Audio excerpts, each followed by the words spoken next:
Hello again, everybody, and welcome to another episode of Fun and Games Podcast. I'm Jeff Moonen, and you're listening to our PAX Unplugged 2024 wrap-up special. And Matt didn't attend PAX Unplugged, but Sarah did, so we are joined by our associate producer, Sarah Moonen. Hey, everyone. Sarah, thank you for coming with me to PAX Unplugged, and thank you for joining me for the episode. Yeah, absolutely. Happy to be here. Happy to be back touching the walls in the booth, per usual. Yes, I'm outside the booth. Any episode you're on, I'm outside of the booth. Fun behind the scenes on that one. PAX Unplugged, if this is your first time hearing about it, it is Penny Arcade Expo's Philadelphia convention that focuses on the analog side of gaming, on the board games, card games, and tabletop RPGs as well. There is still some crossover with video games. We are all gamers here after all. It's a lot of fun for us to go because, one, we don't drive ourselves nearly so crazy scheduling interviews just on top of each other. But on the other, it's just fun to see the ways that games and gaming and game design and ideas cross over in the two realms.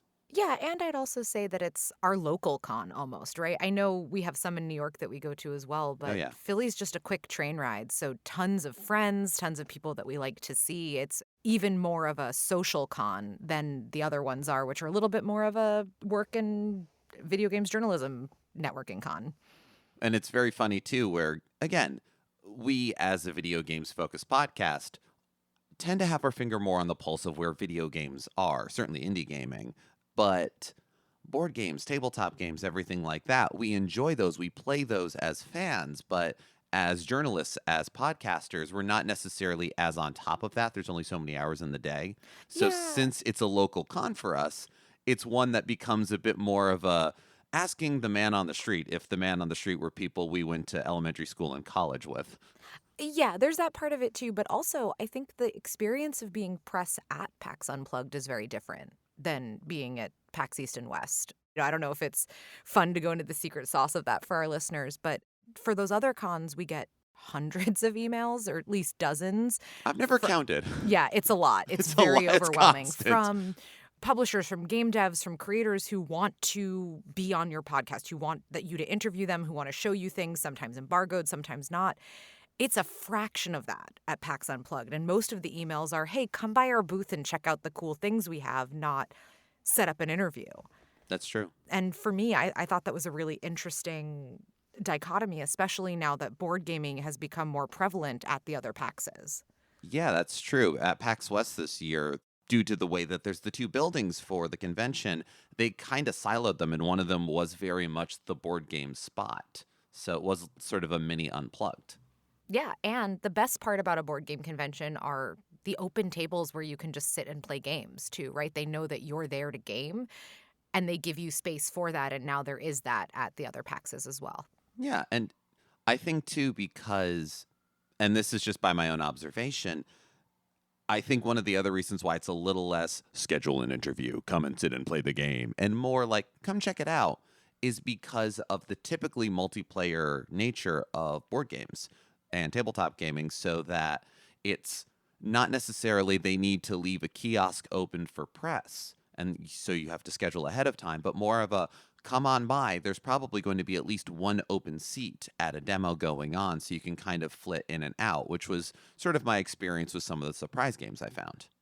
Yeah, I would agree with that. And that ever since we started going to Gen Con over a decade ago, the two kinds of demoing board games that are really useful at a con. The one where it's like, hey, here's a 30-second overview of what this game is and what it's about. The pitch. And then the pitch, yeah. But with the actual pieces, being able to see it, comparing it to other games like we do with video games, right? It's like, you know, it's not this is a Metroidvania set in space. This is, you know, a worker placement game, and it's taking elements from deck builders, or, you know, it's a different lexicon, but it's the same thing. We're trying to explain what the game is. And then there's tables usually in a separate part of the hall, sometimes within the booth itself, where you can sit and play either a round of the game or 10 to 15 minutes of a game, depending on what kind of game it is, and really get a feel for it, get the pieces in your hands and see what it's like to try to figure out the strategy. Yeah.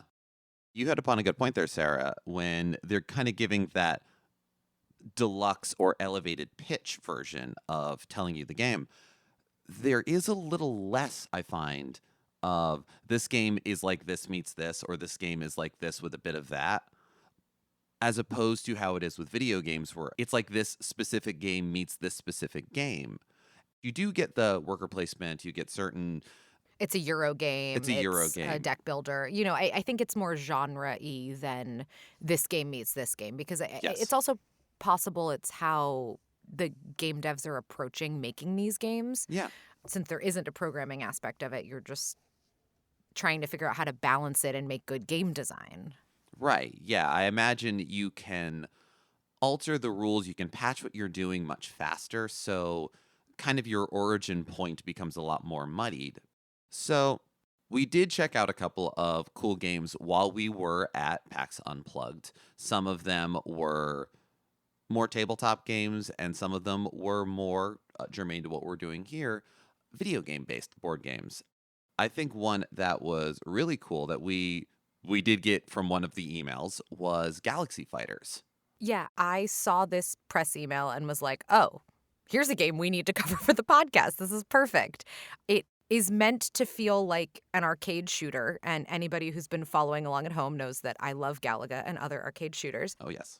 This game did a really great job of making the experience of playing that kind of arcade game happen in a cooperative multiplayer board game. I was skeptical about how they were going to do it, and I really think they pulled it off.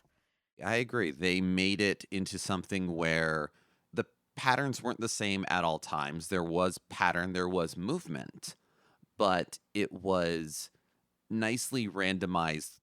It was an up to 4-player game, and so it was coming from each of the cardinal directions. When you placed your different monsters down, your different aliens, your pixels that you shoot at, they all moved in whatever direction towards who set them. And so that meant as play rotated, things would scramble and move a little differently. That alone gives it an amount of... I called it stress.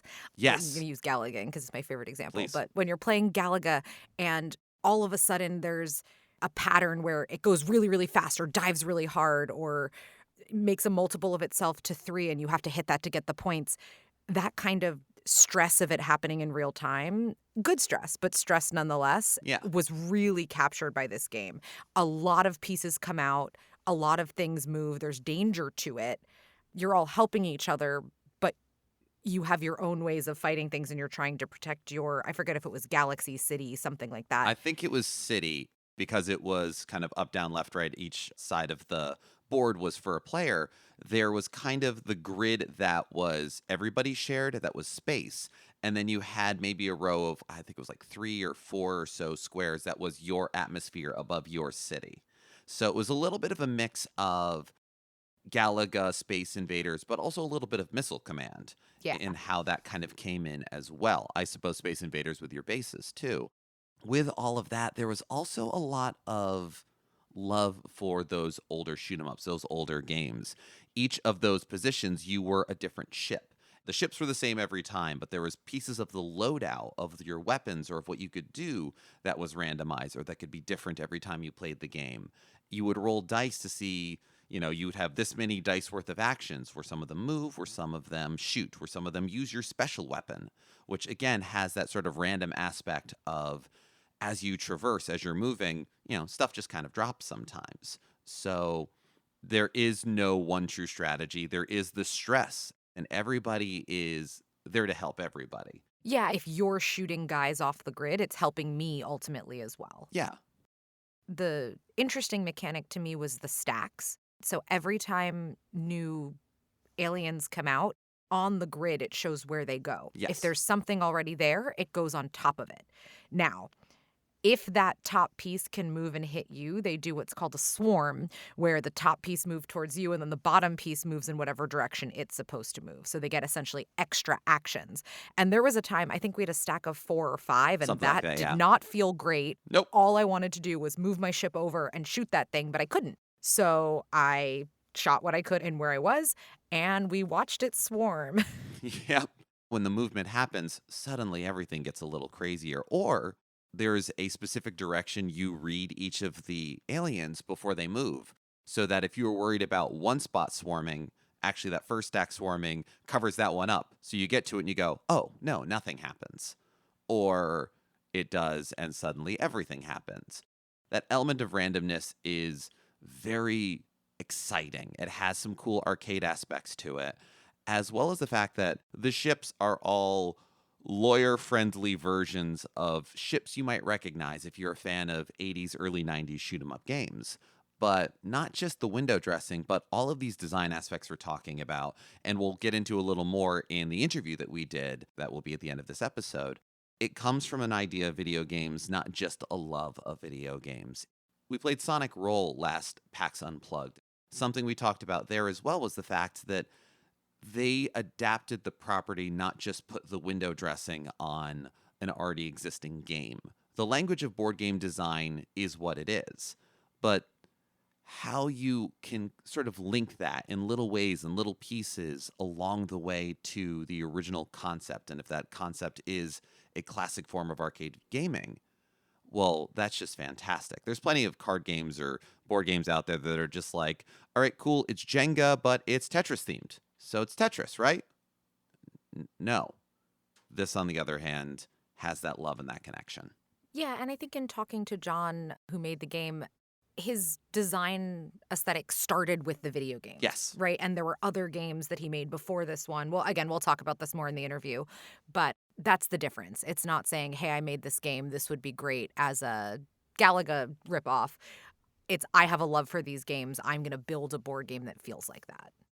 On the flip side of that, we visited the Arcane Wonders booth. Well, okay, no. You're not quite selling this right. I saw a Galaga machine in a booth, kicked a child off of it so that I could play it, and then you spoke to the people at the Arcane Wonders booth. Yes, because you kicked a child off of an arcade machine, and I needed to look professional, Sarah. Look, he was just like fucking around with the joystick on Ms. Pac-Man. He wasn't even really playing. He was mostly trying to be on the thing next door. I was like, oh, are you playing that? And he was like, oh, no, you can have it. I was like, yeah, thanks. Okay, you didn't boot a child or say, you're not doing it right. Beat it, twerp. I mean, he wasn't playing Galaga, and I don't have a lot of love for Ms. Pac-Man, so, you know, he dodged a bullet. This is what saved all of us that day. But Arcane Wonders is coming out with a game called Video Game Champion that seeks to capture the excitement and joy of when you were a kid, saving up your allowance and buying a new game or renting a game and getting to play it. And the mechanics of the game look pretty cool, but ultimately that one is a bit of window dressing. I love the design of some of the fake games that they had that were clearly, you know, I can't believe it's not Street Fighter kind of thing, but it was a board game first. You could have made the games themselves any sort of a MacGuffin, any sort of a task. It was a task completion kind of game with some resource management, which, fun, cool. It looked great. The design was wonderful, but that felt more like a board game with video game trappings versus a video game turned board game. I unfortunately have nothing to contribute about this game because I was busy getting a high score in Galaga. That can take a little while, so, you know, we had a long conversation. That's quite all right. But it does serve as an excellent contrast in terms of design philosophy that really excites me when I go as a video game podcaster to a board game convention and seeing where these things cross over. While we were there, we saw Slay the Spire as well as Dead Cells, the board game adaptations of both of those. And if you haven't seen the boxes in real life, they're beautiful. They're beautiful, and they are large because they've got a lot of pieces. That is an idea of taking a complex, complicated, randomized video game and going, okay, now make it a board game. Well, you had a chance to play the Slay the Spire board game back at Gen Con this year, yeah? Yes, I did. That was the first public distribution of it, I believe, or one of the first. And a friend of ours had done the Kickstarter and got his copy, so we got to play it back at the house.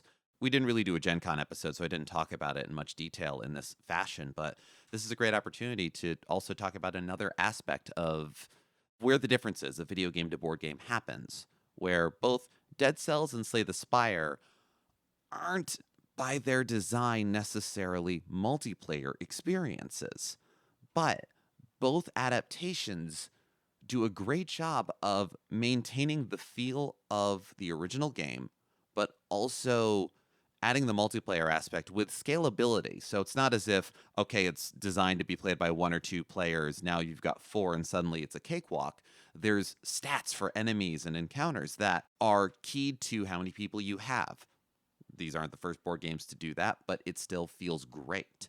So in those games, roguelike games, the power-ups you receive, the attacks that come your way, the stock that the merchants have is randomized. And cards make that randomized just as well, just as brilliantly. But when you have more players at the table, this is what I noticed when we played Slay the Spire back at Gen Con.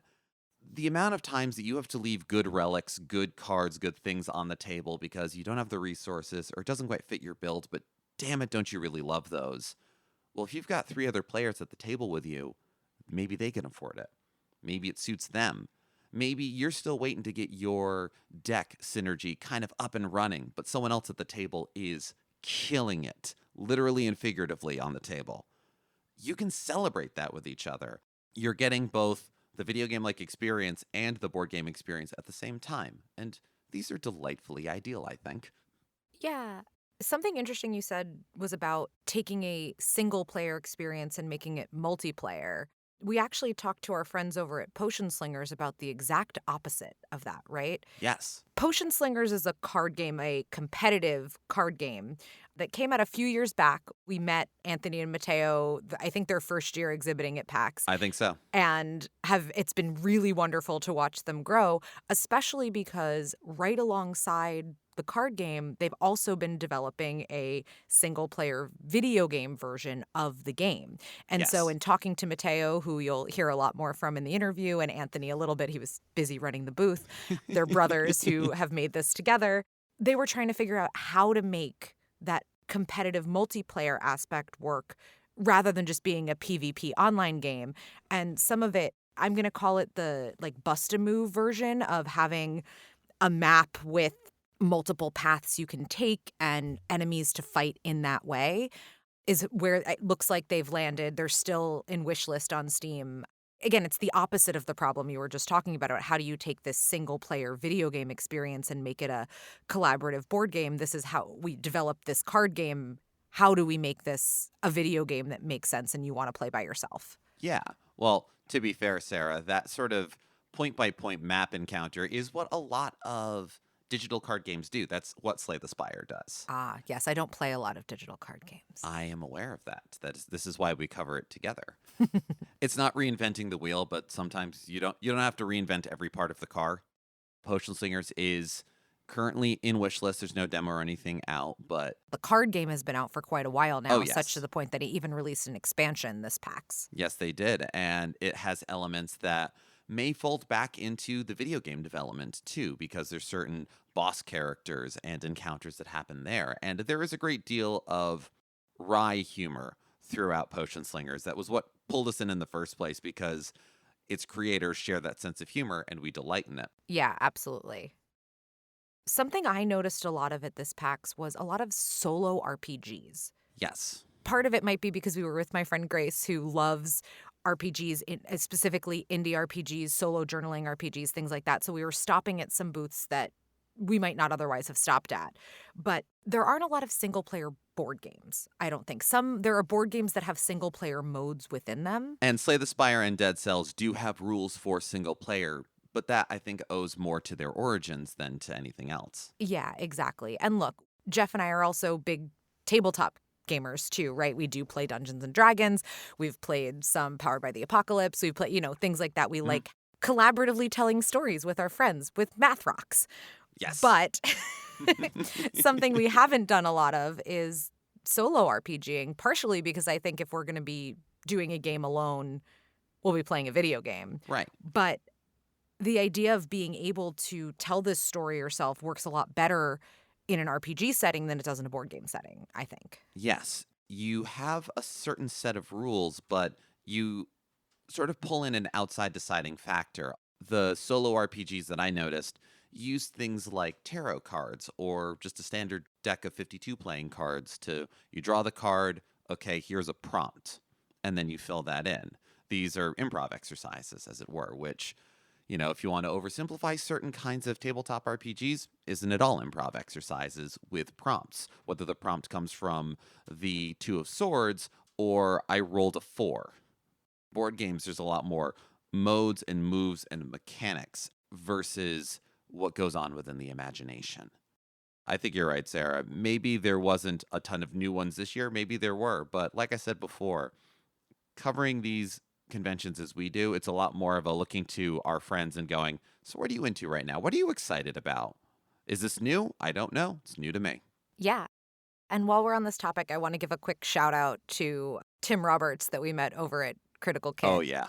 We bought a couple of his solo RPGs, both for friends, for ourselves, things like that. And it was really great getting to learn a little bit more about what he's doing and the worlds he's creating and soon to be in the Pacific Northwest. Yes, yes. No, that was fantastic. I mean, I can't wait to run everybody through that Fey Shakespeare adventure that I picked up for 5e. I know it's taking everything in me to not look at it, but I want to be a player, so I can't look at the book. You're assuming I haven't already hidden it. Oh, you just put it up high. I'll never find it. I know. It's just out of reach. No, Tim and Sarah were very generous with their time chatting with us about that. Unfortunately, we didn't get it recorded, but there was one sort of animal-based journaling solo RPG that then got a new edition where you're a different animal. And so we brought a friend over to buy their first solo RPG, and it's like, do you prefer cats or crows? And of course Kieran wanted the cat. Of course Kieran wanted the cat. And apparently he was like the only person that after being shown everything went, no, you've asked me this like 5 times. I'm going to answer cat every time. They're like, all right, man, this is why we sell it. Cool, you're a cat now. Yeah.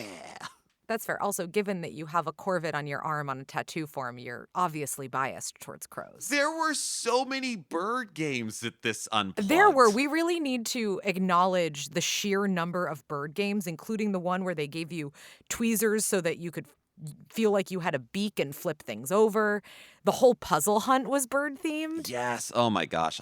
We love a puzzle hunt here, Sarah and I. We do. Sometimes we're not very good at them, but this year we managed to finish it before the raffle. We didn't win anything, not in our fashion, but I think it's because maybe it wasn't as on brand as some of the other raffles we've won in the past year. Perhaps. But this puzzle hunt that was co-created by Lockwood Immersive and Cooperatives was just so much fun. Something I do appreciate about puzzle hunts is something that I appreciate about a lot of indie games when you're using a bit of known gameplay, known language, and then twisting them, remixing them, piling them on top of each other, or iterating on them and then iterating on the iteration. The notion with a puzzle hunt is you have a collection of puzzles that all pull from different ideas, whether word searches, whether certain kinds of mazes, whether logic puzzles or mad gabs, and those then don't necessarily give you the answer. You've solved what it is, and now you need to solve what the puzzle is. Yeah, my favorite puzzle was There's No Fins at All, where they gave you a word search where all the letters were F, I, and N, and you had to circle all the times you saw fin. Seems simple, right? No.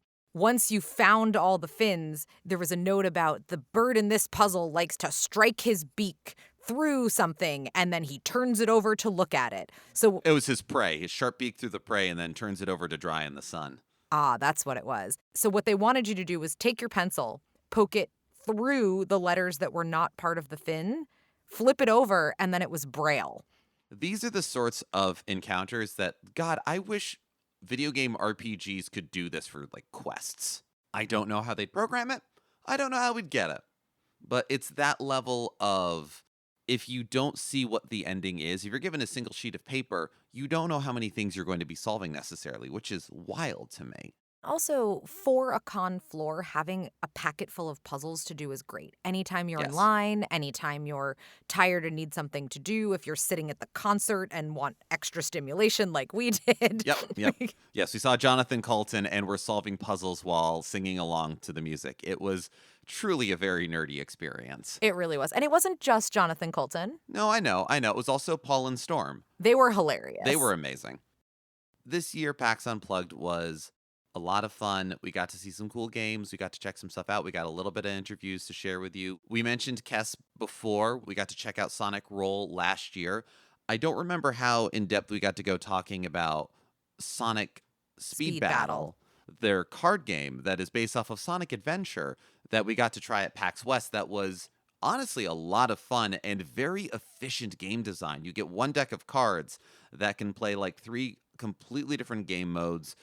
Again, Kess's great understanding of their properties. Each of the character cards had cool powers that felt very much like them, and each of the game modes, the cards themselves, either the value or the power on them or anything else, it was very efficient design as well, which always delights me. Yeah, absolutely. And I think we can tease that to come, we're going to try to schedule a more in-depth interview with one of the heads of Kess to talk more about their video game properties, because in addition to the Sonic ones that we've demoed, they also have Contra, Mega Man, Street Fighter V. They really know what they're doing, and they treat these properties with love. Yes. But we haven't talked about my favorite thing about the Kess booth this year, Geoff. I know. What was your favorite thing about the Kess booth, Sarah? The giant dice tower. There was, in fact, a giant dice tower. It was not the tallest dice tower at PAX Unplugged. There was an area that had the tallest dice tower, vertical dice tower in existence at the time. I think the creator is building a bigger one now.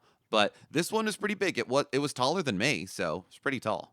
Yeah, I would say it was probably 6.5 or 7 feet tall, and you had to throw a 20-sided die into it. And then based on what you rolled, you either got a free thing or a discount. We brought all of our friends by a couple of times to get to roll the giant dice in the giant dice tower. There is something very fun about that. No matter how you feel about collecting dice, I feel there's a certain thrill in throwing it, and it's a big foam D20. It wasn't like putting a little plastic one and then watching it all fall. It was a big foam one, so big sounds as it bounced around, and everybody online got to see the result. It was very cool. It's very communal, and one of those things that a convention allows for and is so delightful. Absolutely. And speaking of that other dice tower, I believe that they were related to the Cookie Brigade that we've also talked about on this show. Yes. The dice tower was charging to purify your dice. Yes. That you could give them some Chessex dice that you have, and they'd run it through the tower, and it has been purified. But all of the money that went to that was going towards Cookie Brigade and their continuing charity of efforts. So always in favor of that, but I didn't have any Chessex dice with me. Yeah, no, that was the one downside to that one, is that like the nicer dice, like if they were hard edge or they were metal, or they wouldn't be able to go through. It had to be like cheap dice, and I don't know. We're too old for cheap dice. Any cheap dice I had a long time ago. I'm going to lose some gamer cred by saying that I said the words out loud, I have enough dice, which I know is crazy, but because I only play the same D&D character all the time, I don't need lots of sets of dice. No, I totally understand that. And I mean, you? Intellectually understand it, yes. That's fine. Even though I am my own ridiculous human, that's okay. But there's even spicier takes on that. I know Lou Wilson of Dimension 20 has gone on record with his spicy take of, you only need one set of dice. Everything else is just insanity. So... Well, I'm not quite like that. I know. I'm just letting you know. Oh, that there are spicier takes than mine. That's fair. If I'm rolling 66, I want 66. Oh, yeah. There is deep satisfaction in that. The first time I was playing a D&D game where I got to cast Fireball and roll all the D6 at once, I'm pretty sure I was actively cackling. There's something satisfying in that. And so that is much like the last PAX Unplugged wrap-up that Matt and I did, where we talked about the sort of interesting divide of the physical escalation of tabletop games and physical board games versus the increasing digital distribution of video games.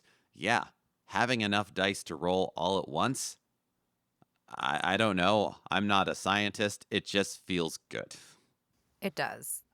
Although with the increased distribution, we talked a lot about how the other 2 PAXs this year felt like board games were kind of encroaching on them, right? That there was more board game representation than we've seen before. I was really honestly wondering what PAX Unplugged would look like. Did people invest in going to East and West instead of coming here? No. I felt like it was bigger and better than ever, actually. All 3 days were sold out. Every vendor we spoke to said something along the lines of, "We did more business on Saturday this year than we did all year last year at Unplugged," and it is nice to see that the board game industry is thriving. Yeah, the indie board game space is doing well. And yeah, given what a year this has been in a series of years for video games, oh dear, it's nice to see that there's spaces and spots. And it's not because of decreased interest, it's not because we don't love games. We all love games, it's why we're here. And so it's nice that somewhere's getting a little bit of love. And hopefully that spreads and that shifts because life is an ever-changing, evolving tapestry. Indeed. All in all, it was a very fun weekend, and it was exhausting, but always worth it to go, always worth it to check out. I'm excited for next PAX Unplugged. I'd be more excited for it, but there's going to be a lot of conventions between now and then, and I've got to pace myself if this year's any indication. We have to pace ourselves. Absolutely. That being said, Sarah, thank you for chatting on the record about our weekend and about the games we got to see, and for helping out with all the interviews as well. I know most of the time when we do PAX interviews, you're there as well, kind of popping in. And but I'm here taking photos, getting media. But since Matt wasn't here and we had a third microphone, you guys will get to hear from me some more too. Yeah. And I didn't presume that when I set this up. I'm like, do I need to pack the third microphone, Sarah? And you just went, yeah, we've got 3. It's not that I don't have a lot to say. I know. You have what podcasters rarely have: restraint. Once again, no, this was a lot of fun. Sarah, thanks for hopping on here. This is why we are all a production team here. Thank you for letting me use the booth and kicking you out of it. That's not production, that's marriage. It sure is. Sure is. At this point, we turn it to you, listeners. Did any of you attend PAX Unplugged? What did you get to check out? What were you excited about? Did you do any in-depth stuff about Daggerheart? I'm interested about Daggerheart. I'm a big Critical Role fan, but I know that I don't have the time to fully devote to it to keep up on it. It will trickle its way to me, but do you want to info dump about it? Please let us know. What are your feelings about solo RPGs? What are your feelings about some of these video game adaptations? Was there one that we missed that we really should know about? We want to do more in-depth interviews with some of these developers because this aspect of design, as stated, is fascinating to me. And we're also looking forward to checking out some of the other design collectives that we learned about as well. We'll talk about those on later episodes, but let's keep this going. Get in touch with us. There's so many great ways to reach out. We are Fun and Games Pod on every social media platform that we are active on, which as of this episode is Blue Sky, Instagram, and Tumblr. You can email us at funandgamespod@gmail.com. Let us know what you thought of this episode, what you thought of previous episodes, what you'd like us to talk about, who you'd like us to talk with on future episodes. If you have a game you love and you want to tell us about it and you want to do a side quest, you can email us as well and propose the game, and let's get that going. You can visit certainpov.com and find not only a lot of other fantastic Certain POV podcasts, but a permanent invite link to our Discord server, where a lot of these conversations continue and a lot of episodes begin from. If you enjoy this show and have the means and desire to help support us in our strange endeavors to go to these conventions and cover them to the best of our ability and travel and stay there and still eat at the end of the day, you could support us at our Patreon, patreon.com/funandgamespod. There is a free tier. You don't have to donate any money to be a part of it, where you can participate in some of the polls for future episodes and console retrospectives that we're doing. You can have a one-stop shop of all the things that we are working on. We are so grateful, so thankful for everyone that helps to financially support us, and we want to shout out those at the high score tier and above. And today, the high score board is Alex Lavelle, Case Aiken, Daniel Nyden, Roger Reigart, Alejandro Alves, Curly Bright, Film It Yourself, Patrick Edwards, Robert Prine, Sean Bowen, and Wes Bates. Thank you so much for your support. Please enter your initials. Your initials will be utilized during the resource gathering phase to determine the distribution of workers that you have across the deep space ring. We're going to rotate that, but don't worry, hold on to those for later. But we just want to get those in now before we go too complicated. Don't worry, this is going to be great. It's going to be a lot of fun. Another fantastic way to support the show is to rate and review us on your podcast platform of choice. Spotify and Apple Podcasts are the big dogs as far as that goes, but anywhere you are kind of helps us out, helps appease the algorithm and the SEO of it all, so that when people look for PAX Unplugged, look for video game podcasts talking about board games, we'll shoot right up to the top of the list. Whether you are on the Patreon, whether you are reaching out about all of these board games and design ideas, whether you are on the Discord rating and reviewing, or if this is just your first episode of Fun and Games. Thank you so much. We couldn't do this without you. This is a conversation. Thank you for being a part of it. I'm Geoff Moonen. And I'm Sarah Moonen. And happy gaming. And enjoy the interviews. Hey there, everybody. We're at PAX Unplugged. We are at the gaming booth checking out Galaxy Fighters, the cooperative shoot-'em-up inspired board game. And we're here with John, the designer of the game. John, thank you so much for joining us. Oh, thank you for having me. I've now said everything I know about this game, so please save us. All right. So Galaxy Fighters is a 2 to 4 player cooperative survival strategy game where the players play as pilots to defend Galaxy City from invading exovan aliens. So the aliens will spawn in the center of the game board and spread out towards the players, and the players have to move the ship around and blow them up to keep them from invading their district of Galaxy City. So all of my experience with arcade shooters are really going to help me out with a strategy here? Absolutely. What about my Twitch skills? Well, I think the way I translate the video game experience is the pressurized villains coming at you. That's the core part of it. The setup of it makes you think of, your space invaders, your like vertical that, but the idea of where it's coming to and moving around, you've got your missile command as well. Right.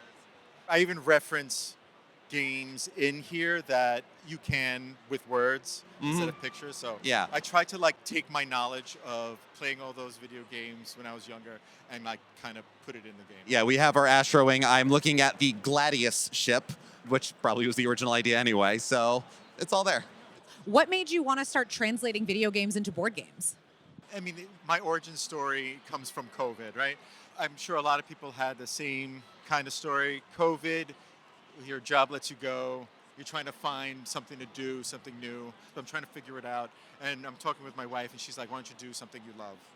So I'm like, I didn't even think that could be an option.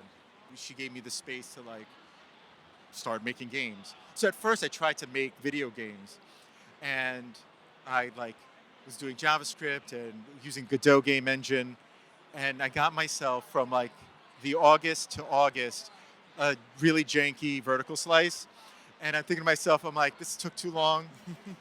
I don't think I have it in me, and I'm not leaning into my background. My background is in art production, apparel, dealing with factories, making physical objects. I'm like, why don't I do that? So then I kind of transitioned to maybe make some board games, and then take my love of video games into that. And hopefully that connection will make evocative games for people to be attracted to. So which was your first? So my first were kind of done at the same time. I have a game called Ray Racers and Mean Robo. Yeah. Ray Racers is inspired by Tron. So the light cycles in the Tron video game. 2 to 4 players. You're playing the game at the same time. So you're drawing cards. You're looking at the directions you can move, and then everybody's counting and placing them down at the same time. So everybody's building their lines out and creating the board. So technically, board game-wise, it's a area-controlled and survival game. So you're trying to force people into spaces that they blow up against other people's walls. So that's Ray Racers. And again, it's inspired by Tron. Mean Robos, visually is inspired by Gauntlet and Berserk. Yeah. Again, we're talking about classic arcade way. games. So Mean Robo is a robot fighting game where every player has a stack of 30 robots. They draw a handful, and they start placing one by one robots on a table, and the next player has to place their robot adjacent to another robot. And they each have attack arrows. They have different aiming solutions. So that after placement, people then decide what opponent to blow up. So they point at an enemy robot, and if they have enough of their robots pointing at them, they blow up because they have different armor qualities. And then the game kind of fills out the table in blooms. And then the next round goes, and you add more robots to fill in the empty spaces, and then you continue going that way. And it makes a wonderful, colorful, like array on the table. There's always something fun about the cleanup, looking at what you've done. And I like that both of those, looking at these here, they're very compact looking games, but something that I think physical tabletop board gamers and video gamers have in common is I'm going to find the optimal strategy and I'm going to milk it for all it's worth. But it looks like both of these, with a little amount of space, have enough randomness to them and enough of you need to find your strategy on the fly. There is no one true. Right. When I was designing them, I'm trying to, all right, here's the mechanic, and not talk about tactics at all. Right. Like, trying to pull that out of my brain. I know there's some tactics you can use. And you'll have your tactics, but other people have theirs, and you can't be... Exactly. Let people build out their own tactics, and they say it out loud and be like, wow, that's really awesome. I didn't, and a lot of stuff I didn't even think of. So it's like, of course, awesome. Yes, that was intentional. That's the video game designer experience too, when the speedrunners start breaking your game in ways Oh you yeah, didn't absolutely. expect. Yeah, break the game. Because then a joke I like to say a lot of times, like when I make the instructions, they're printed in books, but I'm not going to let video game designers have all the fun patching their games. I will patch my rule set regularly on my website, so there'll always be updates. Particularly Mean Robo, I was very fortunate enough to have it licensed for a game company in China, so they're releasing it there, but it's for they sell to younger players, so I made scaffolded learning rules for younger players so they can play the game in pieces to learn the mechanics little by little. And I updated it 1.1, and now it's on the website. So if you have younger players that want to play, you can go to the site and get the scaffolded rule set. I used to teach high school for a couple of years, so I got to lean into that. Yeah. Both of us have either interest or background in education and accessibility. So that thing of, we're now at that age where we see our friends raising their kids as gamers and, watching the 5-year-old slowly learn to read through playing Zelda. Right, yeah. I think accessibility is important. Because I was starting out, I was thinking about it, but I kind of missed a mark with the color schemes for my games. That I think for reprints, I'm going to have more patterning in the colors to differentiate for colorblind. Particularly Mean Robo, I used lighter color tones, which makes it difficult. So the new set will have black and white robots. That's great. Yeah, to kind of differentiate, because your opponents doesn't matter. As long as you can differentiate yours, you're okay with the game. Yeah. And it looks like in Galaxy Fighters, there's colors and icons as Yes. well. So that would be a little bit more. Yeah, I went for Galaxy Fighters, leaning into my design background. I'm like, okay, so I'm going to make the villains CMY, so cyan, magenta, yellow, and then the heroes are RGB. So that at least there's a color differentiation, and it kind of gives it an 80s synth wave. I was about to say, very 80s, very all of that. And it's kind of a funny contrast talking about accessibility of rules, where the era that this is evoking, these were arcade machines. They didn't have time. They had a tracked mode at most to show you how to play or other players to talk to. Whereas board games, certainly as you reach a point of here is the tome, here is how we're going to play the rules, and there's such an overabundance. And here's a 2-hour YouTube video of someone telling you how to read those rules and play the game. Hey guys, how's it going? Today we're looking at Galaxy Fighters, and this is one of those. Yeah. And the interesting thing, and I'm sure your experience with Godot and with video game design on that end probably serves well here, because so many of these rules are still in those games. Defender has a lot of nuance and rules. It's just under the hood. Yeah. And you need to give that under the hood to the players in a digestible way. Right, yeah, that's the kind of simplifying math for players is board game designers do every day. And it's you got RNG. It's a wonderful skill to have, to be able to do that. So what I try to do for Galaxy Fighters is make the setup kind of quick and cooperative. So when you're pulling out your ships, it's random. You're pulling them from a deck dealt. But the special weapons, you all decide on who gets what, and then you all decide on what bonus command tiles you get, so that it becomes everybody's working together. They're all a squad. I wanted to have the quad because you're playing against the board.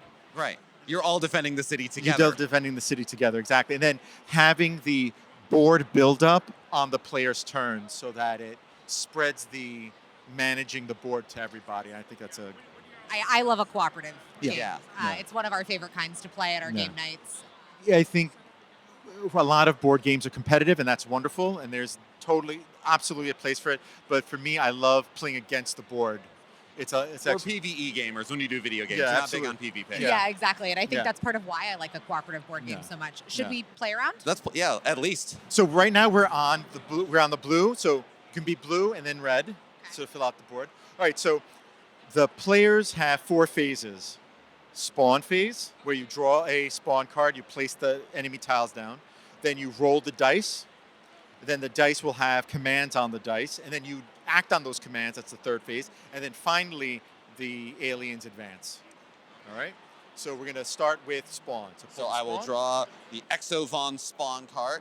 So I've got a little bit of a 5x5 grid here. Yeah, so that the arrows at the bottom, you point towards the district you're currently defending. These guys are coming for me. Yeah. And these go exactly where they are on top of. I see these are stackable tiles. They are stackable tiles. Incredible. And we got our 5x5 in the middle here.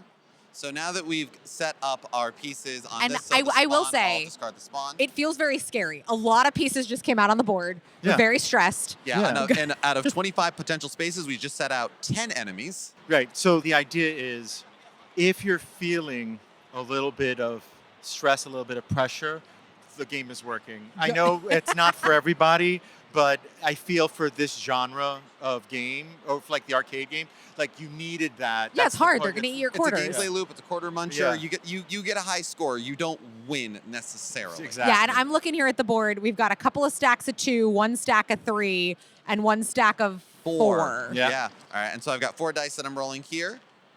Those match up my bonus command real nice. Yeah. All right, so now you take your bonus command tile and you place it by your dice. And now these are the commands that you have to use for your ship. And you use them in any order.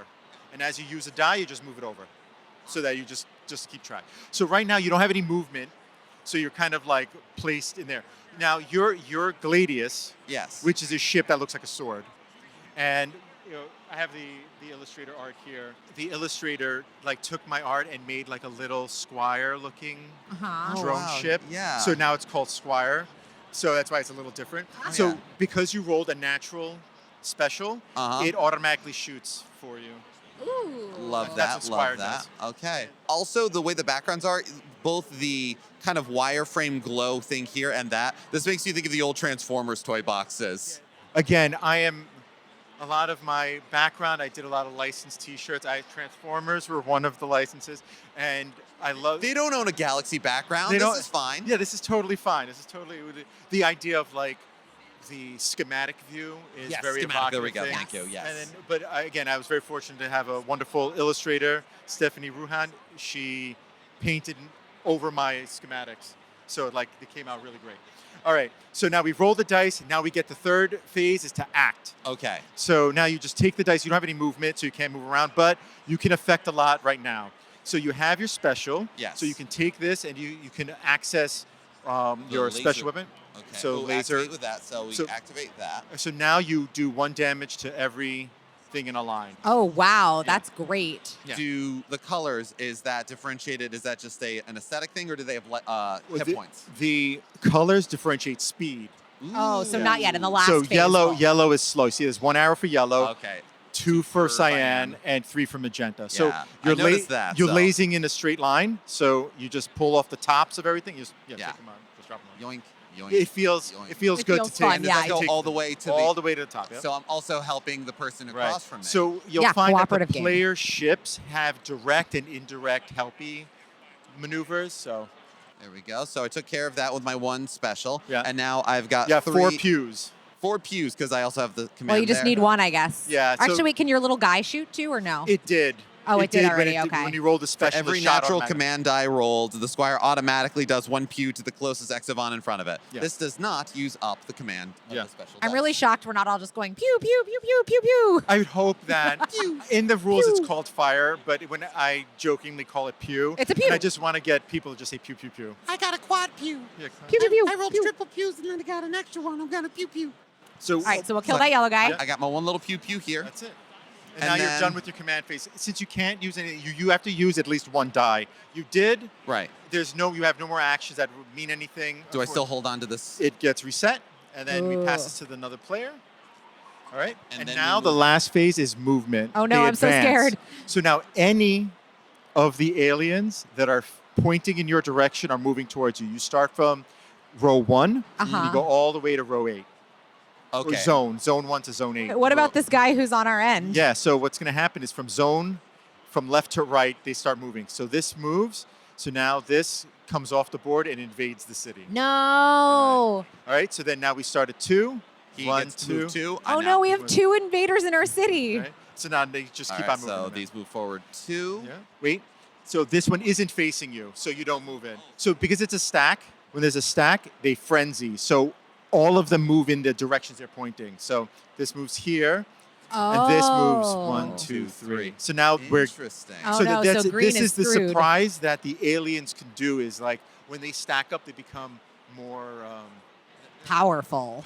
It's powerful. They're but, like, enthusiastic. They're enthusiastic. They become surprising because they cover each other up. So you can see the speeds that are happening, but you don't necessarily know the direction unless you can memorize the board. And because that large stack of 3 that I'm about to get to isn't pointing towards me, I don't have to worry about that. don't have to worry right about now. that, right. But these 2 I do. Yeah. And I'm going to be getting at row 8. It's going to go real bad. Yeah. That goes 2. Wait, there was a stack there, hon. Yeah. You Oh, missed it. I'm sorry. And then this one goes to that way. I'm Yeah. learning. And then that, then that. So 1, 2, 3. Yep, that stack. That moves 2 over. Yeah. 1, 2. And then That's it. Those are all pointing that way. That's my turn. And that's a play around. Oh, and I say I also, now that I'm fully looking at my card, I also have Warp Disruptor. When drawing from the spawn deck, the player can play the spawn card in any orientation. Right. Ah, so we Is could have that like changed a it. once But a turn kind of thing? Yeah, you do it when you're spawning on your turn. So I could have turned that if I was like, I've got way too many coming at me. I already had stuff down here that was going to invade, so whatever. You And basically pass it off to another player. if somebody's doing real well or able to situate that, or you're mad. Well, at them. or Right. actually, no, the way to do it strategically, I think, would have been to put the most in the row where, I guess we didn't know we couldn't move Right, at that yeah. point. Yeah, So, yeah. But these are things to keep in mind. There is, so just looking at the dice, we've got our pew, we've got movement, we've got a choice of pew Pure special. we've got special. So yeah, movement is on 2 sides out of 6. Right. and I see special for green and red, and you get a movement every turn. Is that right with this guy? Yeah, because the bonus command tile, there's 2 move command tiles and 2 pew command tiles. And then the players decide who gets what. Like to plan it out. Oh, Yeah, okay, that's yeah, I you like build out- alternating it like this. Yeah, you though. build out your ships. Now, the prototype is just one tableau for each cockpit, Yeah. but the cockpit is puzzle pieces. So you'll Oh. snap in your engine and your weapon system. So players are building their cockpits. So it gives it a little more player agency in a way, Yeah. like they're building their ship out. This is like my ship. It's the start of the stage. You've got the schematic up, and you're like the boom, boom, Exactly, You're yeah. picking up your loadout. You're doing all of those, and Exactly. off And then you go fire and you're like trying to defend Galaxy City, yeah. So would you like to do a round? Of course I would. All right. Okay. So you are Phalanx, who is inspired by Defender. Uh-huh. Yes. You make atmospheric mines with your special. Oh, I love it. The atmospheric mines, they're one-shot blockers. So if an alien bumps into them, they blow up, and that's it. But you can put them in any atmosphere, including your own. Oh. And then you can stack them up on each other so that you can have multiple hits in one area. Very cool. So it's good to like, let's say right here, if there was you can like put it in front of your friends so that if aliens are about to hit them, they'll blow up on the mine ahead of time. That makes a lot of sense. And you can see where they're facing and who's going to get hit next. All right, Exactly, let's do this. All right. All right, so first I take an X on spawn card. yeah, we're gonna This face way. it that way. Right? Yeah. All right. So we're gonna place them out, and if you notice, they stack on the aliens. So the ones that were facing blue player now is covered, and now it's Now gonna it's facing affect red player. Right. So now it's gonna activate on red player's turn, Unless I kill it. unless you kill it. Exactly. Yeah. But you always place them out facing the active player. Sometimes they're turned. So Oh, you have unless to, like, they're pay turned. attention Okay. to the arrows. Yeah. All right, roll the dice. Excellent. You have a lot of A lot of great things. Okay.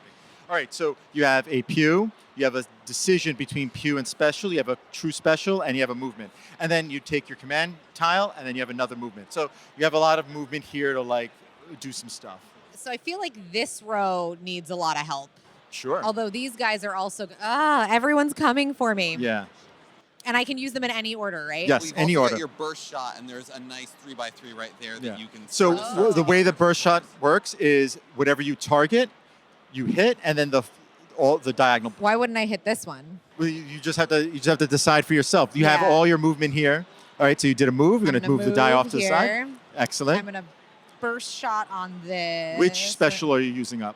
the regular special. Okay. All right, so you do that. Now you initiate burst shot. This would be the best 3x3, I think. So it's always the closest alien. Oh, the closest one. Okay. So you fire on this alien, this gets blown up, and then the 4 diagonal aliens blow up as well. There you go. Bye, guys. But you Woo! have another special, so you could do it again. I know. I'm thinking about it.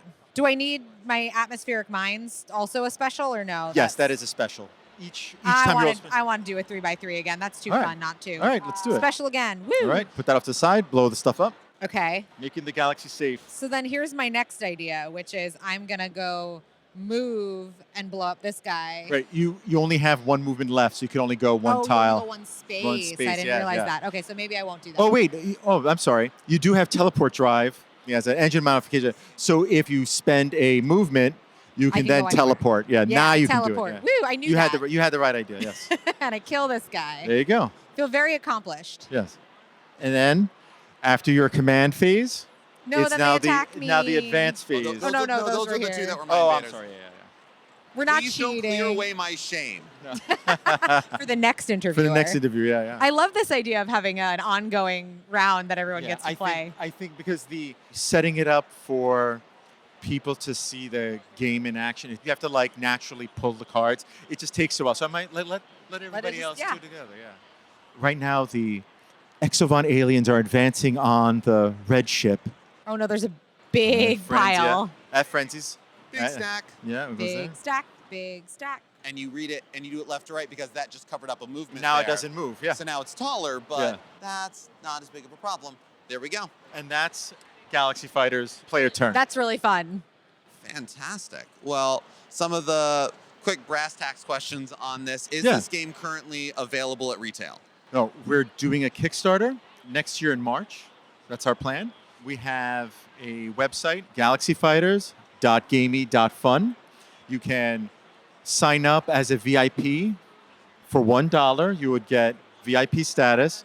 And then when you get on the Kickstarter and get the game on Kickstarter, you would get a VIP hero ship and weapon system that's just going to be for VIPs. It's just be VIPs. I'm never going to put it in an expansion. I'm never going to sell it separately, and you'll only be able to get it if you actually meet me in person. Pre-order at an event. DLC. Just tell that's you. it. That's, I was it's gonna only- say that's yeah, amazing. pre-order DLC. That's it. So, but we would love if people would do the VIP. But also, if you go to that galaxyfighters.gamey.fun, you can just follow the Kickstarter. That'd be great too. So what's the stretch goal you're setting for this to be adapted into a 4-player cocktail table style arcade cabinet?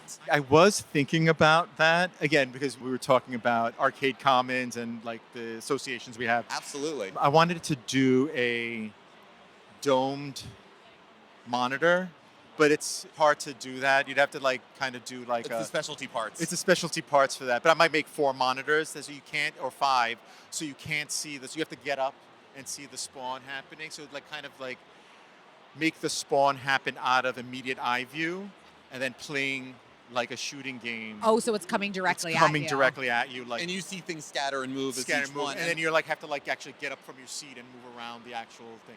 Wow. Try to like that would be my idea to like kind of take the shooting game genre and add a little more physicality to it and like like a tactical shmup. attack tactile shmup. Yeah, exactly. Well, because you can absolutely have the solo player idea where you've either got 3 AI players or you're online, but like this is arcade, and if you could get that arcade idea, everybody's yelling at each other, and you can keep the tactical idea of you've got 10 seconds to make your choice. Here's your moves. You do those because I've seen some like deck builder styles on this. The nice thing is whether board games or video games, I'm seeing a lot of folks do fun riffs on classic ideas, and you get to choose how much of the old guard you're beholden to, Right. whether it's aesthetics, whether it's the difficulty, the gameplay, the quality of life. And Absolutely. so this is just another aspect of that, and I love the aesthetics, and this is very fun. Yeah, I'm glad.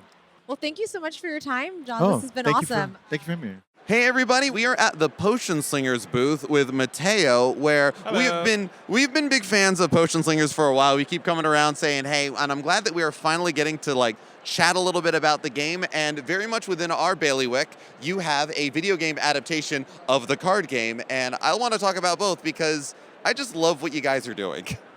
Thank you so much. Well, I guess I'll start off with how I even made this. Yes. Yeah, that'd be great. Yeah. So my brother started making the card game. I mean, I was probably like 7, and we were making fake Pokemon cards and like laminating them ourselves and playing with them. Oh my gosh, that's amazing. Were you ever able to slip any of those past kids, or were you just having fun making cards? We were just having fun. They're Awesome. They were literally like, they weren't even cut to size. Some of them were like an inch wide, and I just like drew like the effect on them, and it's just like the most.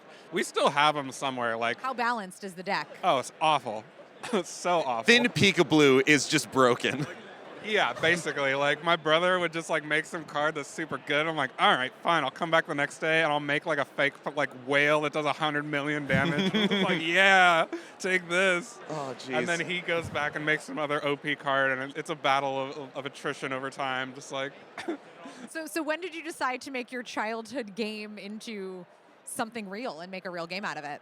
so I'm paraphrasing for my brother here because this was his vision at the time, because I was more of a video game designer. But Right. we were trying to make video games together for a while. He tried to design an RPG, and it's like scope creep into oblivion, you know, as most people deal with. As it does, especially, yeah. Yeah, and like, we were both dealing with having tons of projects we were working on and like never really finishing any of them. And Anthony was just like, okay, well, I went to school for art. I'm an artist. Like, what can I do within my reason that doesn't require me learning how to code? And then he's just like, oh, and he found the Pokemon cards one day, and he's like, wait, I can make a card game. He was big into Magic at the time as well. So he'd play a lot of Magic and buy cards, and then he eventually came to hate it because of how awful their business practices turned into. Oh my gosh, yeah. And that's Yeah. only gotten worse with time. Yeah, so he wanted to design kind of the antithesis to that, which eventually turned into Potion Slingers, which is like, it's all contained in the box. It's deck building from a central market. You see a card in the market that you want and you buy it, and on the next turn you immediately get the card that you want and you're using it, as opposed to drawing from a deck of random cards, hoping for the one that you need at that time. Yeah, I do really love the mechanic that as soon as you buy it, it's the next turn. That makes this really special to me because I hate waiting. Yeah, super satisfying. This is the card I wanted, and I'm having every time. You get the card you want every time because you're buying it and using it. You know it's there, you know what you're getting, and I'm always a big fan of, I did always love the deck building aspect of Magic the Gathering, but having to either track down the card, buy it was always a pain in the butt. But drafts are fun, and that idea of building the synergy and having things come together as you play the game, this satisfies the itch for me, the version of me that never took an MMO character past level 15 because I would always start a new one. So just new game, new deck, off you go. Yeah, and I've been on the record saying, you know, I don't like games where the more money you spend on them, the better you are at the game. Oh, yeah. Like Magic, but I do love a deck builder, so. Yeah. It scratches the itch, and as you said, Mateo, it is very much less predatory. Oh, yeah, and it's more just like, you know, arena fun, make your friends hate each other, and like start causing like drama and politics, and just like, oh, do I want to attack you or you? Because you hit me last turn. Exactly. So now, all right, the card game gets made. Yeah. At what point do you say, hey, let me turn this into a video game, that thing I do? So the pandemic hit, big surprise, Mm-hmm. and we're just like sitting around just like, what the hell do we do with our time? Or I'm doing that. Anthony's like still working on the game and doing other stuff. He's also actually waiting for it to get printed. So we ran the Kickstarter and we got like all the stuff ordered, and our manufacturer in China started working on them. Then the pandemic hit, Oh, and then they're like, no. oh, how about an 8-month delay? Just like right there. Yay! At least everybody, I'm sure, understood, given that the whole world broke. Oh yeah, and like honestly, Kickstarter people are so friendly in the sense that like they understood that everything was so messed up, and they're just Yeah. like, okay, like take your time, we'll get our games. They were like so nice about it. We're just like, okay, Awesome. that was like the biggest stress. And then during that time, I was still kind of going to school, doing a lot of like game design classes and working on coding and art, and I did a lot of 3D art, and I really wanted to make a game with my older brother. And Yeah. that was like what I wanted to do. And he was so busy, I'm just like, all right, I'll turn this damn card game into a video game. Like, Yeah. I can prototype something. And then I made friends with a programmer that I was going to college with, and so we were prototyping that together. And then we were pitching it to a lot of like the school startup funding sort of incubator programs, and we got like, I don't know, $5,000 at first to basically like continue developing the game and like That's great. bring it out to places. Over the course of like the next 2 years or so, we just kept working on it. And then eventually we're like now at a point where we could actually demo it. We added a single player mode that has all kinds of art and animation, and that was like the the progress. Like if I we're think gonna that make a debuted video the last game. time we saw you. Yeah. Yeah. We were like, okay, well, video games are different, right? Always. What can we do with a video game that's different from a card game? Because it's just like, you could one-to-one it, but it's like, is that as interesting as it could be? Yeah. And we're like, okay, well, let's have fun with it. So we're at it. So I'm like, all right, let's make it first person, turn it into like an RPG essentially, because there's like roguelikes are huge. They're still going to be big because Slay the Spire 2 is coming out in like a year. Yeah, absolutely. Yeah, no. Oh, who wants a video game of a card game, Slay the Spire? Yeah. As we look Look at over their and can booth. see the booth over there. Yeah, It's geez. funny, we actually had the reverse. They started as a video game and now made a board game that has a line out the door. But like you said, there can be a huge amount of overlap, but there are still little particulars that like making the best use of the medium you're working with. Yeah. Yeah, so my favorite part of playing the Potion Slingers demo was that you actually throw the potion and you get to Oh, see yeah. it throw. Actually, Was I'll that just something that kinda- was important to you in getting this? I mean, it's literally called absolutely. Potion Slingers. It's like, I don't know, 80 to 90% of like the satisfaction that even came from the game anyway. Like, oh, we got some new guys there too. I just animated that little bird guy. I love this bird. I love this weird little bird. He's licking the floor. I know. I animated that. It's so funny. I don't want to throw things at him because I want to keep looking at him. No, wait till you see his attack though. It's Oh, even, and that it's even satisfying better. crash sound when the potion hits him. All right, look, watch this. Ah! He stands up real tall and vomits on me. Yeah, he licks the floor until he finds something nasty and then pukes it at you.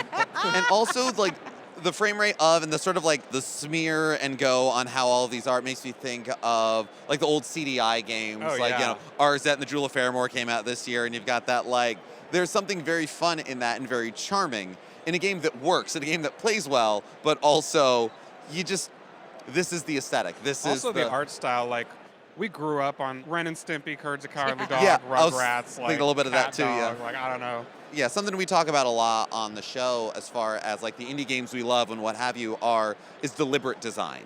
The idea Yeah. of sometimes those games happen because, well, this is the best we could hire, this is the best we could do. But a lot of games these days go for the pixel art route of a certain generation. We're getting it now, Yeah. like the PS1 style, like playing games like Crow Country or looking at Nightmare Oh, yeah. Kart. I love that game, Crow Country. Crow Country's incredible. Oh, man. Those games lean into what the design is. Yeah. And so with that, you can make those choices. It's part of the world and there is a deliberate idea. So it ages well and it holds well and we're all part of it. Yeah. Like, I don't know about you. I definitely looked at Crow Country first because of the aesthetics and then went, okay, no, this game rules. And so it's a good way to self-select for the people that love what you do. I'm also just a huge like Resident Evil 1, 2, 3 fan, Same. and that's just like right up the alley. I always have the weird take that Resident Evil 3 Nemesis for the PS1 is my favorite of the original trilogy. I respect that. I think there's something really special about that game and how you literally like cannot get him off your ass. It's the Like, one that feels the most like a true like slasher horror film. yeah, 'cause out it's of the just, like, three. he chases you so fast, you just turn around, he's already on you, and you're just dead. And it's just like, oh my god. Before You're we actually get running. too down a rabbit hole about a Yeah, game okay, that's yeah. not this one, I mean, we could talk forever. So I have an interesting. So again, this game started as a card game, became Yeah. a video game, and now you've added this one-player element. Are there any plans to add some sort of expansion or rule set for the card game to allow you to play like this that you can in the video game? So yes and no. So actually, there even the video game, we were developing a co-op sort of dungeon crawling, like sort of for the D&D fans, like a co-op. We drew up a map, and it's sort of like D&D adventure style, where you just like there's a physical map on paper, and then you progress with your friends and you fight enemies, and it's kind of turn-based. A little more like a grid kind of idea. Yeah. Or- And- okay, and- okay. Fun. And so we were concepting that, which was supposed to be the like official sequel to this game. Uh-huh. And then life sidetracks and all kinds of things, and we ended up turning it into just an expansion for this for now. Okay. But Ah. I incorporated a lot of those design elements into the video game. I'm just like, wait, we can use all of this assets and just like, so the roguelike of the video game is basically a combination of the original Potion Slingers plus the concepted sequel plans that we were planning to do, but had to delay. So instead, I just put them in the video game. So it's like almost like a 1.5 almost. That's awesome. And it's a cool thing of almost there are no bad ideas. It's just how you apply them and where you put Yeah. them and when you can implement them. Yeah, and Yeah. where you play test it and how that Yeah. works out. We're very good at like using the ideas that we think are good and like re-implementing them in ways that we can, given the scenario. I mean, it's just scrappy game development. You know, you just use what you like. This is a good idea. I don't want to waste it. Like, You're right. Now, speaking of good ideas and things, y'all have had some of the most wild, interesting booth designs, little feely things. Yeah. Is that just stuff that you make for fun? I remember one, I don't remember which con it was at, that we were actually literally throwing that was things last year at this one. to knock down potions. There we were had the carnival knock a the clown carnival down. setup. I see you have an NES cart up front yeah. now. I We, assume it's not we- really playing this game, or else Yeah. we're going to have to buy it from you. No, it's definitely Top Gun with a label on it. Actually, I think it's Fester's Quest, but That is so cursed, and that's the perfect game I for know. it. Oh my god. I hate that game. I mean, I love that game. I but played hate that it. game so much as a child. I Yeah. can never hate it, but I would never inflict it on someone. Yeah. So we're just like, what would be a good game to put a label over for this? I kind of now want to make a graphics update to Fester's Quest and make that Motion Slingers. That's Really Oh, funny. But so, no. I mean, who comes up with those ideas? How does it work? When do you decide to invest in that? I don't know. We're both just fucking crazy. We just we were thinking that we wanted to make a carnival game last year, and we didn't really know how, and it was the day before, and we were just like, what can we do to fill our booth space? And we wanted to do a Down the Clown game, but we didn't really have any of the things, and then we were just thinking about it, and then I just go to AIDS Thrift, which is down the street on South Oh, yeah. Street. Love the Philly Aids. Philly I Insert's know that. incredible. I go there for video games and just speakers and random stuff. We've mostly gone there for costumes and boots. We need to alter. Yeah, Yeah. So if you go straight down, there's an electronics part in the middle, and they have some video games there sometimes. Good to know. I Good to usually know. go there Unless when you've I taken visit. them all already. Nah, but there's usually nothing that good. But I just pop in there every now and again, just be like, hey, what random shit. I usually go for vinyls, honestly. Oh, that makes sense. All that But, too. But so anyway, so you didn't have it built. You didn't know Yeah, what we you didn't were have doing. anything built. We had no clue of what plans were. All we knew is that we kind of wanted to do it Down the Clown, and I'm walking in there, and I just see this pile of netting for $5, and I'm just like, okay. I'm buying this, and I'm going to Lowe's, and I'm getting 10 feet of PVC pipe, and I'm making this happen. And I just completely janked it together with tape and screws and PVC, and then just used foam to cut out the things, and then you just It suits the sense of humor of the game, where Yeah. also here at the booth you have large versions of some of the cards, and one that is a bottle that says definitely not spiders. Oh, It's yeah. the named the least amount of spiders. We were joking earlier, since we didn't really have the space this year to do some crazy thing, even though we wanted to. We were joking during setup, just all the people lugging those giant trash bins are just hey, you come over here, yeah, just dump all that right here. Just have a pile of trash and just be like, you want to come play our game? Just sifting through trash. Go on and sit down. Don't worry about that part. Yeah. It's here, you want a half-eaten burger? Dear God. Oh I just my thought that gosh. was funny. I love the chaos of that. Oh yeah, we're pure chaos. Our entire development is chaos too. No, that's Well, it fair. sounds I mean, look, it's awesome that y'all can make things together, that this is something you do, and that, Yeah. it sounds like the card game side and the video game side complement each other well. You're Oh, building yeah. together. So it looks like the latest is there's a new expansion out. Yes, there's a new physical expansion of the card game, which adds 80 cards, which is half the size of the base game already. Oh my gosh. And a new character and a new mode, too. So we added familiars. So they're Oh. little monsters that you can adopt, and then they have a separate health bar, and they can attack for you. So it's you kind of adopt a little Pokemon, Yeah. and you train them to attack people. Right back to those Pokemon cards you were making. Can also throw Yeah. potions. That makes sense. Yeah, basically. It's all about how many hands have you got. Surprisingly enough, after developing this for multiple years, I kind of realized that the game itself also plays a little bit like Pokemon. A little bit, I think so, with Just the, in the the resource sense of mechanic, yeah. you have 4 slots, you have a health bar where you could be one shot, you're just fighting little dudes, I mean, you could also say that's, the old Overpower Marvel game, or, there's enough crossover. True. Also, Nintendo, don't sue me. Oh, this guy looks very Even funny when though you we hit are him. very legally distinct. Yes, of course, legally distinct. We would never, ever suggest that you aren't. So now folks can wishlist this on Steam? Yes, so we're going for wishlist right now. We're trying to work on a funding deal right now with a couple venture capitalists. If that goes through, probably looking at a year of development, because we're gonna scale up a little bit and make things fucking awesome. And if not, then probably in the next 6 months or so, we'll finish up a lot of the art assets and call it there. That's awesome. Well, I hope that you get the funding that you want because I can't wait to see where this goes. And even if you don't, even if we it's already a fun play. It'll still happen. It'll just take longer because we just do it in our free time, Makes sense. Absolutely. All the funding does is just let us just like put our head in the sand and just like, that's not the right analogy. But No, it lets you put your head down and use all the crazy ideas and feel great about it. Yeah. Absolutely. No, that's super cool. And I realize for the sake of this, since we're finally doing this as an interview, what can you tell our listeners about the game Potion Slingers? Like, what is I know it's like a head-to-head card game where you're throwing potions at each other, but what is the sales pitch that we can give at the end here? So, actually, I should let my brother do this. He's way better at it. Hey, give the quick elevator pitch in the voice. For our listeners. Wait, without the cards, I can't demonstrate the. No, just like the elevator pitch. Oh yeah, sorry, sorry. I have to. And do the voice. They won't see this, but I do have to physically turn around. That's okay. We understand. Potion Slingers. It is a deck-building, card-comboing brouhaha. In this game, you play one of the 9 alchemists that comes in the box, each one with their own deck-building themes, as well as the ability to flip and upgrade throughout the game. Your goal is simple. Get your opponents down to 0 essence cubes. And how do you do this, I catch you wondering? Well, I'll tell you. You throw potions directly at your opponents. You mix potions together into vessels and throw the combination instead, or use them as fuel and fire them out of your artifacts. I love Fantastic. it. That's perfect. That's exactly There we what go. we were I've looking already for. forgotten the rest of the pitch, so... That's okay. That's That's really what's up. We just talked about all of it, and we realized we didn't do the elevator pitch because we know the game. Oh, right. And so for our listeners, we need to get it in there somewhere. Yeah, we've been coming through and hanging all this time. It's like, yeah, no, there's cold potions and dry potions and sweet potions, and the combinations you think sometimes they heal, sometimes they hurt. There's artifacts to help you launch them more or hold more, and I heard there's now familiars to help with attacks as well. Yes, filthy little gremlins you can have do your bidding. I love it so much. What good is a familiar if they're not a filthy little creature? Yeah, they're all actually really terrible. There's like, I think I actually got someone to not pick up the expansion because there's a little monkey mime. Oh. And they weren't about that. They were like, I hate mimes. Yeah.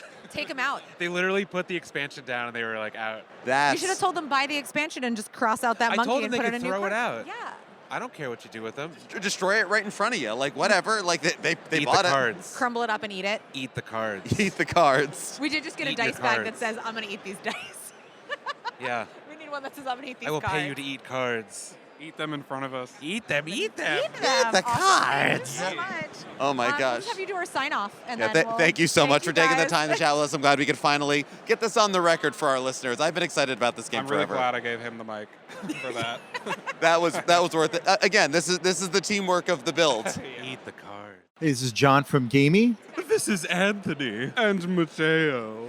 Happy gaming. gaming. And eat the cards. Eat the cards.